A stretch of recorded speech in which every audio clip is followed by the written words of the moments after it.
पहिन के हम जाइब घवनवा के साड़ी। गौना के इतना खुशी कि बबनी सड़िया अपना हाथवा में लेके सुत गई।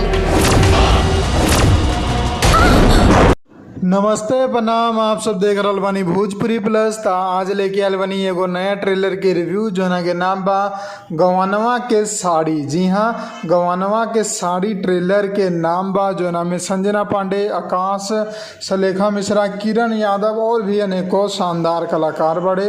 एकरा अलावा बात करी फिल्म के डायरेक्टर के तो ऊ बड़े संजीव बोहरपी जी। और जोन ट्रेलर बा V4U भोजपुरी यूट्यूब चैनल पर जाके आप लोग देख सकते रिलीज हो चुकल बा।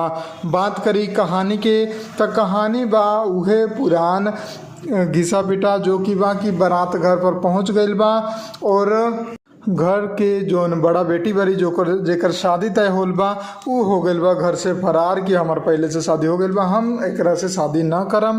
तब ई फैसला लियल जाला कि घर के छोटा बेटी से ऊ लड़का के शादी हो जाओ।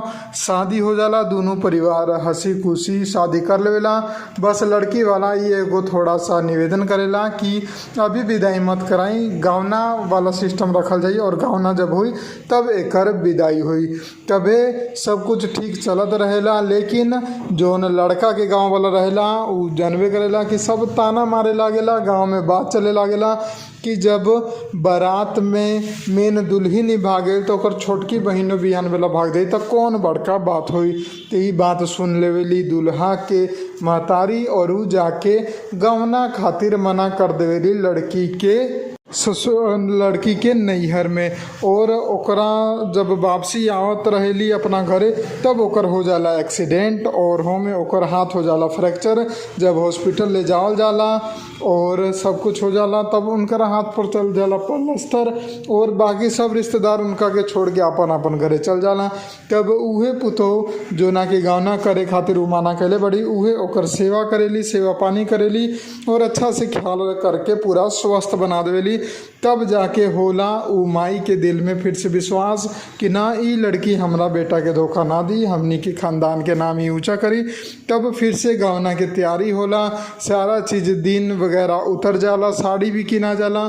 तबे अचानक ऐसा होला कि जोन दुल्हन होखेली ओकर अचानक हो जाला मौत और गौना से पहले ही तब ओकर हो जाला एगो शांति प्रिय तरीका से विदाई। और ओकर अर्थी जोन बा ओकर नैहर से ना उठ के ससुराल ले जावल जाला, वहाँ से ओकर विदाई होला, सिंदूर भराई होला, सब कुछ होला के बाद में वो लड़की के अंतिम संस्कार हो जाला। और इहे पूरा ट्रेलर में कहानी दिखावल गईल बा। बाकी पूरा फिल्म देखम तो और भी बहुत ही मज़ेदार सीन आप लोगन के देखे के मिली। फिल्म के नाम बा गवनवा के साड़ी, कैसे कि पूरा फिल्म गवना के आसपास ही रहेला। तो आप लोगन के अगर ये ट्रेलर पसंद आयल बा तो वीडियो के लाइक करी, ज़्यादा से ज़्यादा शेयर करी और हमारे रिव्यू के भी आगे से आगे शेयर करके चैनल के सब्सक्राइब कर दी। हम मिलम आप लोगन के एगो नया रिव्यू में नया वीडियो के साथ। जय हिंद, जय भोजपुरी, प्रणाम।